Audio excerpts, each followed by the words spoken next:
राम की कृपा से बीजेपी के बुरे दिन शुरू हो चुके हैं। हाँ भाई, राम जी का नाम लेकर राम जी को बदनाम करोगे, उल्टे सीधे काम करोगे तो होगा क्या? अयोध्या में नाले में गिरा दिया है बीजेपी वालों को, अयोध्या वालों ने। जिसके बाद क्या हुआ, पूरे हिंदुस्तान के हिंदुओं ने अयोध्या के हिंदुओं को गद्दार की मोहर लगा दी। गद्दार हैं ये। कल तक मुसलमानों को गद्दार कहते थे, बीजेपी को हरा क्या दिया, अयोध्या को ही हिंदू गद्दार कहने लगे। जो बाहर के हिंदू हैं अयोध्या के अलावा, अयोध्या के लोगों को गद्दार कहने लगे, गालियां बकने लगे मां बहन की। वो तमाम रिपोर्ट आपने देखी। बहुत सारे गंदी नस्ल के लोगों ने यह तक कह दिया कि आप राम जी के दर्शन करने जाओ तो वहां अपनी गाड़ी से जाओ, अपना खाना लेके जाओ, अपना प्रसाद, वहां अयोध्या के हिंदू से कुछ मत खरीदो। नफरत देख रहे हैं। बीजेपी के भक्त ऐसे हो चुके हैं, ये अंधभक्त, कि मान लीजिए कि इनके ये खाना पानी दाना सिर्फ बीजेपी की टट्टी है। भाजपा के नेता जो हगेंगे, अंधभक्त उठा के खाएंगे, मुंह पर मलेंगे, जिस्म पे मलेंगे, सो जाएंगे। इतनी बड़ी चोट खाने के बाद अकल नहीं आई बीजेपी को और अभी भी अंधभक्तों को। रिजल्ट क्या हुआ, अयोध्या के बाद उत्तराखंड में बद्रीनाथ भी हार गए बीजेपी। बद्रीनाथ के इलाके से और मंगलौर के इलाके से कांग्रेस प्रत्याशी जीत गए और कांग्रेस के जीतने के बाद क्लियर ये हो गया कि बीजेपी औंधे मुंह गिर गई। अब मेरे को ये पूछना है, अब बद्रीनाथ के दर्शन के लिए क्या आप घर से प्रसाद, चटाई, लुंगी, टेंट लेके जाएंगे साथ में, हैं हिंदू भाइयों? बीजेपी वाले हिंदू भाइयों।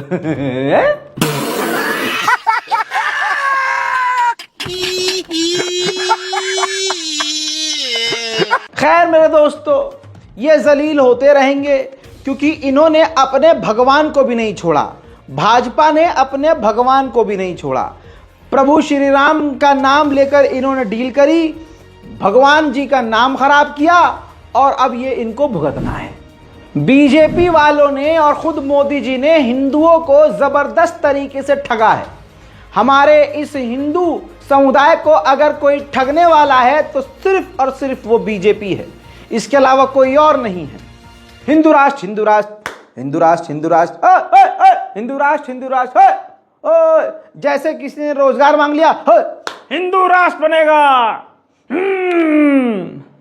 मोदी जी वो नौकरी अगर हिंदू राष्ट्र बनेगा, अच्छा वो तो ठीक है मोदी जी, वो अगर मकान मतलब प्रधानमंत्री आवास योजना जैसा कुछ हो जाता, हमको भी घर मकान मिल जाता, थोड़ा बिजली सस्ती हो जाती, महंगाई बहुत,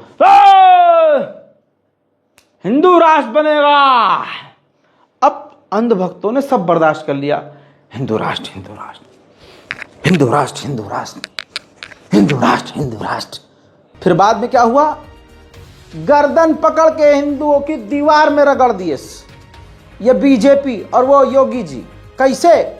अकबर नगर में जब बुलडोजर चल रहा था तो हिंदू समुदाय ताली बजा रहा था, बहुत बढ़िया, बहुत बढ़िया, कह रहे ये हिंदू राष्ट्र है। फिर पंतनगर पहुंच गया। देखिए पंतनगर में जिस पूरे पंतनगर ने बीजेपी को वोट डाला हिंदू राष्ट्र के लिए, जहां पर 90% आबादी हिंदुओं की है, हिंदुओं के मकानों को चिन्हित किया गया, पुलिस बल तैनात किया गया, हिंदुओं के मकानों को तोड़ा गया। अब मैं उनसे पूछना चाहता हूं जो कह रहे थे क्या, हिंदू राष्ट्र, हिंदू राष्ट्र, हिंदू राष्ट्र, हिंदू राष्ट्र, नहीं चाहिए रोजगार, नहीं चाहिए नौकरी, कुछ नहीं चाहिए, मुल्लों को मारेंगे। सुबह सुबह व्हाट्सएप पे ये देख के, व्हाट्सएप पर इनको डोज दिया था नफरत का, और ये एकदम नफरत का वो व्हाट्सएप पढ़ के मुल्लों को मारेंगे, मुल्लों को मारेंगे, मुगल मुगलों को मारेंगे, रोजगार हमें मिले ना मिले मुगलों को मारेंगे, खाने के लिए चाहे घर में सिर्फ गू हो लेकिन हम मुल्लों को यहां से भगाएंगे। ये चीजें बीजेपी ने पिला पिलाकर युद्ध बेकार कर दिया। लेकिन जिस तरह से अयोध्या में बीजेपी सीधा नाले में गई, जिस तरह से बद्रीनाथ और मंगलौर के इलाके में बीजेपी बह गई, अब यह सीधा सीधा संकेत है कि असल में हिंदू जाग रहा है। वरना हिंदुओं को जगाने के नाम पर बीजेपी और हिंदू संगठनों ने हमारे हिंदू भाइयों का भविष्य अंधकार में डाल दिया। अब लखनऊ के पंथ नगर में यह हाल है, मकानों को तोड़ा जा रहा है। जमकर वोट डाला था बीजेपी को और जिताया था। यही पंत नगर वाले हिंदू जब अकबर नगर में बिल्डोजर चल रहा था तो ताली बजा रहे थे। आज तक पर रिकॉर्डेड एक इंटरव्यू है जिसके अंदर एक महिला रो रो कर कह रही है कि मतलब पहले तो ये बयान कर रही है हमारे साथ गलत हो रहा है, हमारे पास तो ये जो हमने मंदिर बनवाया है ये हमारे बाप दादा ने बनवाया था, इसका उद्घाटन बाबा ने किया था, अगर ये हमारी कॉलोनी अवैध होती तो हमारे पास कागज होते क्या। वही बात जो मुसलमान का मकान टूटता है मुसलमान कहता है तो कोई चैनल उसको दिखाता नहीं है। लेकिन ये गनीमत है कि आज तक और तमाम गोदी मीडिया इनकी आवाज़ दिखा रहा है और मैं भी हिंदू भाइयों के साथ खड़ा हूं कि भाई इनके मकान नहीं टूटने चाहिए। भले ही हमारा हिंदू समाज हमारे साथ मुसलमानों के साथ खड़ा नहीं होता, लेकिन मेरा इस्लाम, मेरा दीन मुझे इजाज़त देता है, मुझे ये हुक्म देता है कि मजलूम के साथ खड़ा हूं।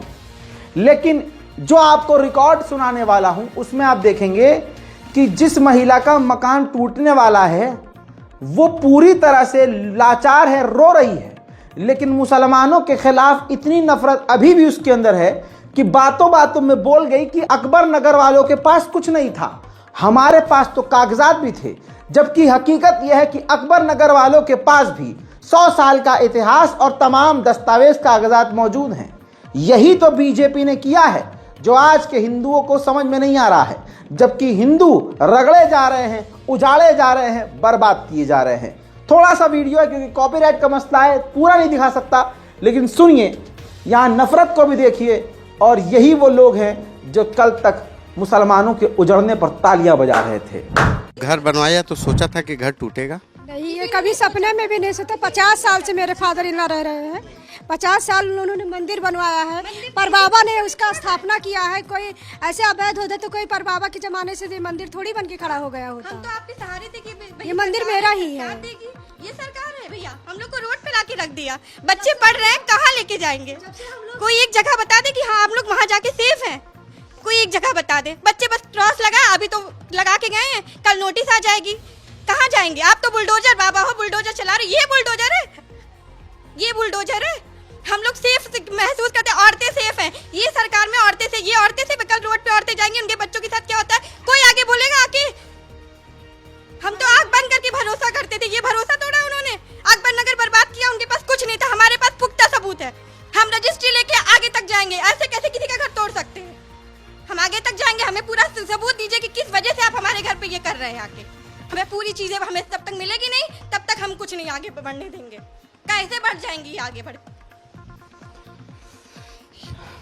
यहाँ से कुछ जब अधिकारी आए होंगे, लाल निशान लगाया होगा, तो घर वालों के बीच में क्या चला? हम लोग नहीं थे, हम लोग घर से बाहर थे और पता चला तो फिर हम लोग अर्जेंट फिर आ गए अपने घर पे। उस दिन मम्मी पापा अकेले घर पे थे, हम लोग को पता चला कि घर पे रेड निशान लगी है, तो फिर हम लोग उसी दिन अर्जेंट निकल गए वहाँ से, फिर नेक्स्ट डे यहाँ पहुँचे थे। अगर पता होती तो हम लोग 6 साल पहले घर क्यों बनाते? ये मकान देखिए, एक बात क्लियर है, बिल्कुल एकदम क्लियर, बीजेपी खत्म होने वाली है। अंधभक्तों को यह वार्निंग है कि जल्द से जल्द पटरी पर अपनी औकात में आ जाओ, वरना बहुत ज्यादा देर हो जाएगी। और दुनिया में इज्जत वैसे भी नहीं है, और यकीन करो तुम्हारा काल हो जाएगा। क्योंकि इंडिया अलायंस पूरी तैयारी पर है, क्योंकि बीजेपी ने विपक्ष की पार्टियों पर तमाम तरह के हथियार और तमाम पावर का इस्तेमाल करके ये दिखा दिया है कि देखो ऐसे भी किया जा सकता है, विपक्ष को ऐसे भी परेशान किया जा सकता है, सीबीआई से ऐसे फंसवाया जा सकता है, ईडी से ऐसे डराया जा सकता है। तो इंडिया अलायंस के पास अब तमाम रास्ते हैं। ऐसा ना हो कि इस बीजेपी या पॉलिटिकल इशू के चक्कर में आप अपने समाज में रगड़ कर रह जाएं और जलील हो जाएं। यह मेरी रिक्वेस्ट भी है, वार्निंग भी है। अब आगे सुनिए। बीजेपी के ही एक बड़े विधायक रमेश मिश्रा ने बड़ी बात कह दी। कहा 2026-27 में बीजेपी खत्म हो जाएगी। बीजेपी का जो हाल है वो बहुत बुरा है और इस वक्त जो हालात बने हुए हैं वो बहुत बुरे हैं बीजेपी के लिए। यानी अब बीजेपी के बड़े नेता इस बात को ऑन कैमरा कह रहे हैं। एक और बड़ी खबर सुनिए। यह खबर आज तक पर जब चलाई गई तो फिर कुछ घंटे के बाद आज तक को साहब का कॉल आ गया कि इस वीडियो को डिलीट कर दो। अब मुझे नहीं पता कि यह वीडियो डिलीट किया कि नहीं किया, लेकिन हमने स्टोर कर लिया था वो वीडियो और देख लीजिए। बड़ी खबर उत्तर प्रदेश की सियासत से जुड़ी हुई, जहां बदलापुर के बीजेपी विधायक रमेश मिश्रा ने बड़ा दावा किया है। विधायक ने कहा है कि 2027 में हमारी पार्टी की सरकार नहीं बनेगी। बदलापुर के विधायक ने कहा है कि ग्राउंड लेवल पर पार्टी की हालत खराब है। अगर केंद्रीय नेतृत्व ने कुछ ठोस कदम नहीं उठाया तो 2027 विधानसभा चुनाव बीजेपी हार जाएगी। जौनपुर के बदलापुर से बीजेपी विधायक हैं रमेश मिश्रा और उन्होंने अभी से भविष्यवाणी कर दी है कि 2027 में बीजेपी यूपी हार रही है। जैसा कि मैं समझता हूं कि आज की डेट में जो स्थिति परिस्थिति है, जिस तरीके से पीडीए की बात चले और जिस तरीके से समाजवादी पार्टी ने व्यापक भ्रामक स्थिति आम जनमानस में पैदा कर रखी है, उस हिसाब से अगर मैं देखूं तो भारतीय जनता पार्टी की आज की डेट में हमारी स्थिति अच्छी नहीं है। स्थिति अच्छी हो सकती है, उसके लिए मैं समझता हूं केंद्रीय नेतृत्व को बड़े निर्णय लेने पड़ेंगे। केंद्रीय नेतृत्व को जो है कहीं न कहीं उत्तर प्रदेश के चुनाव पे पूरी तरीके से फोकस करना पड़ेगा।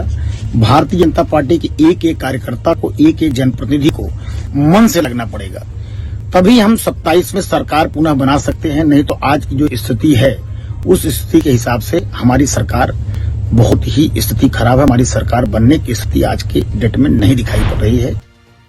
बात एक ये भी है कि जो बीजेपी से जुड़ा है वो आदमी सड़ा है।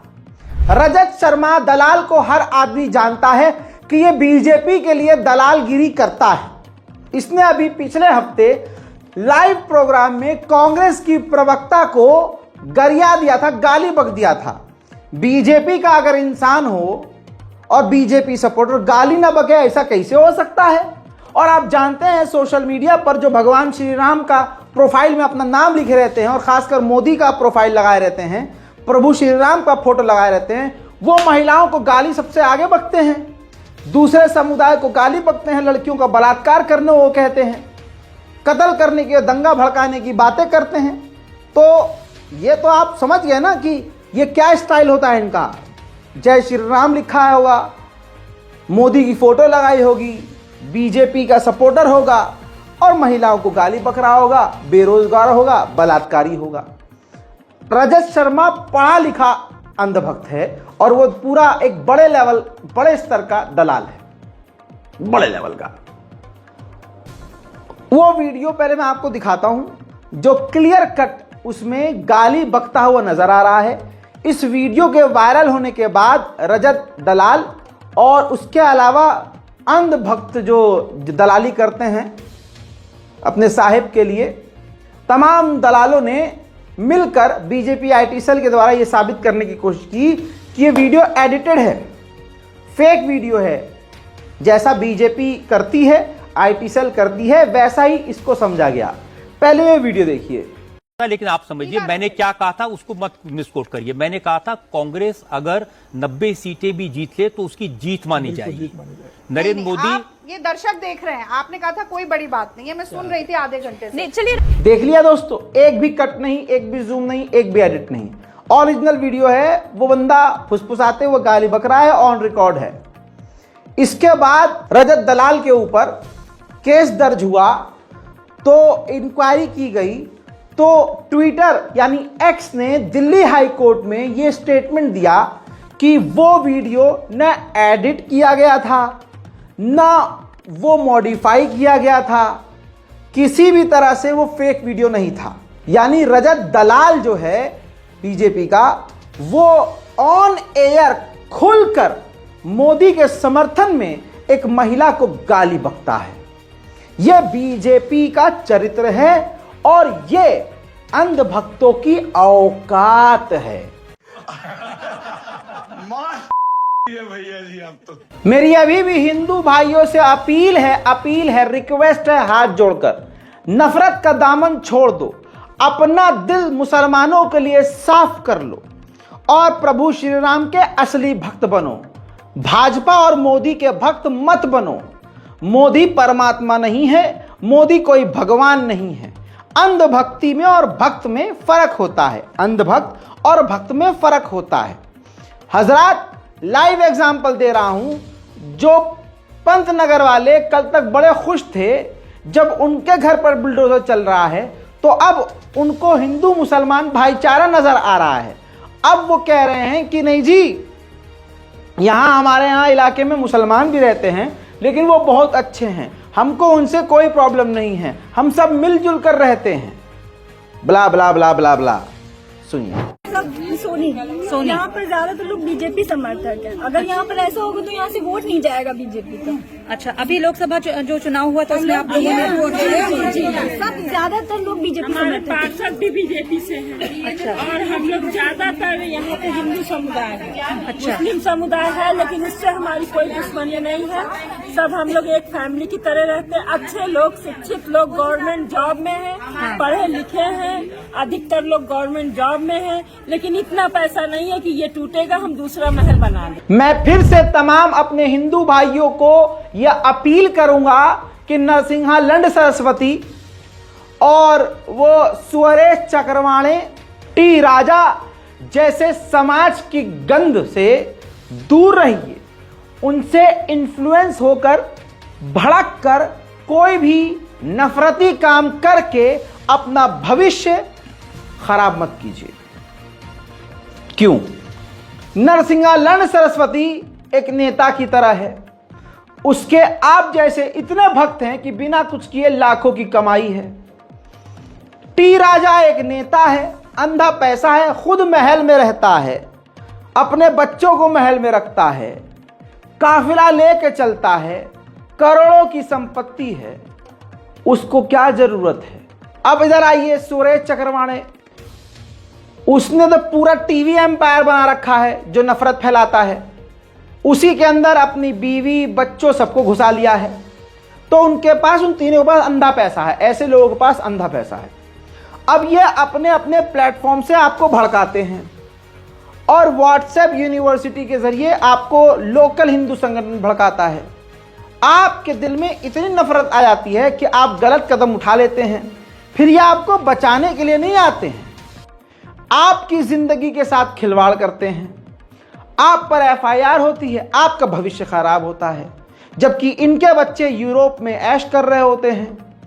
यूरोप जाते हैं, यहाँ आते हैं, यहाँ भगवा पहन लेते हैं, वहाँ जीन्स पहन के घूमते हैं। ये चीज़ आपको कोई नहीं समझाएगा, समझिए इस चीज़ को।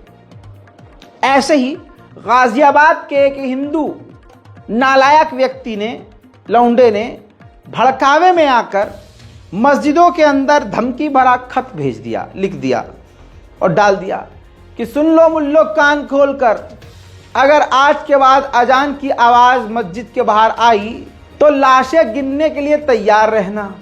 अब इस चिमगांडू को यह नहीं पता था कि भाई तेरे बचाव में कोई आएगा नहीं, और इस बार जो योगी सरकार को, मोदी सरकार को हार का झटका लगाया हल्का सा, उससे थोड़ा बहुत एक्शन तो ये करेंगे ही करेंगे। जब इसकी एफआईआर की गई, कंप्लेंट किया गया, तो गाजियाबाद पुलिस ने एक्शन लिया। अब ये देखिए, खुद नियत बांधे सुअर अंदर खड़ा है जेल में, देख लीजिए। गाजियाबाद की हवालात मर्दाना में ये बंदा खड़ा है, मतलब मेल वार्ड में बंदा खड़ा है और पूरी नमाज की नियत में है सुअर। और कल तक ये क्या कह रहा था कि मस्जिद से अजान की आवाज आनी नहीं चाहिए। इसीलिए फिर से समझा रहा हूं, नफरत फैलाने का कोई काम मत कीजिए। मुसलमानों की इतनी बेचारों की ना औकात है, ना हमारा मजहब सिखाता है कि दूसरे मजहब को हम नीचा दिखाएं, दूसरे खुदाओं को उल्टा सीधा कहें। ना मुसलमानों के पास इतना टाइम है। अब 24 घंटे तुम हमें मार रहे हो, पीट रहे हो, प्लानिंग कर रहे हो हमें मारने पीटने की हम पे घंटा कोई फर्क नहीं पड़ रहा, क्योंकि हमें पता है 1400 सालों से हमें मारने की कोशिश की जा रही है, मिटाने की जा रही है कोशिश। लेकिन तुम जैसे 36 आए 36 चले गए, आएंगे और जाएंगे, तुम भी चले जाओगे, हमारा कुछ नहीं उखाड़ पाओगे। क्या करोगे? हमको कत्ल कर दोगे, जेल में डाल दोगे। उमर खालिद को लंबे समय से जेल में डाला हुआ है, क्या करोगे? मार दोगे जेल में। मुफ्ती सलमान अजहरी को क्या करोगे? महीनों से, आधे साल से जेल में डाला हुआ, क्या करोगे? उससे हिम्मत टूट जाएगी मुसलमानों की। तुम जैसे जालिम और जालिम के चाहने वाले 1400 सालों से आए हैं और आगे भी आते रहेंगे। न इस्लाम मिटा था, न इस्लाम मिटा है, न इस्लाम मिटेगा। न मुसलमान मिटा था, न मुसलमान मिटा है, न मुसलमान मिटेगा। क्योंकि मुसलमान कहते उसे हैं जिसका ईमान मूसल जैसा मजबूत हो। डरपोक वो है, फट्टू वो है जिसको अपने मजहब पर यकीन नहीं है। इसी वजह से वो लोग दूसरे के मजहब के जगहों पर, धार्मिक स्थलों पर जाकर नाचते हैं, दूसरे को नीचा दिखाते हैं। बीजेपी की सच्चाई तो सुन लीजिए। याद होगा कि माननीय गृह मंत्री अमित शाह जी ने भरमबाजी में कहा था कि आज कोई भी लड़की 12 बजे रात को सोना लाद के स्कूटी से भयमुक्त प्रदेश में घूम सकती है। ऐसा प्रदेश हमने बनाया है। आइए सच्चाई दिखाते हैं। भाई साहब, फतेहपुर में बीजेपी के नेता के ही पत्नी के गले से मंगलसूत्र उखाड़ कर गुंडे ले गए। दिन में सुबह सुबह मॉर्निंग वॉक पर जा रही थी खाला। अब वो चोर ना यार, उन चोरों को पता ही नहीं था अमित शाह जी ने क्या बोला है, तो शायद वो ये ना करते। भय मुक्त। पहले ये वाला बयान सुनिए। आज कोई भी त्योहार हो, छठ का हो, दीपावली का हो, 16 साल की बच्ची गहने लादकर स्कूटी पर रात को 12 बजे भी यूपी की सड़कों पर निकल सकती है, कोई डर का। ये परिवर्तन केवल और केवल भारतीय जनता पार्टी कर सकती है। सुन लिया, ये अमित शाह जी बोले थे। सबूत के साथ चलता हूं भाई, हवा में नहीं। अब जिनकी पत्नी का मंगलसूत्र दिन दहाड़े बीजेपी के नेता का ही मजा तो यही है कि बीजेपी के नेता उनकी धर्म पत्नी के गर्दन से मंगलसूत्र, हालांकि मंगलसूत्र मंगलसूत्र मंगलसूत्र कर रहे थे मोदी जी। मोदी जी चुनाव के भाषणों में कह रहे थे अगर यह जीत गए, अगर कांग्रेस जीत गई तो यहां आपके मंगलसूत्र भी छीन लेंगे। अरे मोदी जी, मंगलसूत्र कोई और नहीं, चोर छीन के जा रहे हैं आपके ही प्रदेश से। अपने ही नेताजी को सुन लीजिए। अब एक्चुअली ये जो घटना हुई, श्रीमती जी मेरी प्रतिदिन सुबह मॉर्निंग वॉक में निकलती हैं। आज भी उस तरह से नीचे जो घूमती थी, आज भी घूम रही थी। और 6:48 में एक मोटरसाइकिल में 2 सवार आए और उनके गले से मंगलसूत्र छीन के हाथ ले गए, जिनकी फोटो है कैमरे में।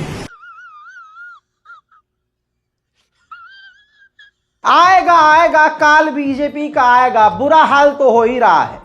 माननीय सुप्रीम कोर्ट ने साफ तौर से कहा कि हमें मुख्य चुनाव आयुक्त ऐसा चाहिए जो पीएम के खिलाफ भी एक्शन ले सके।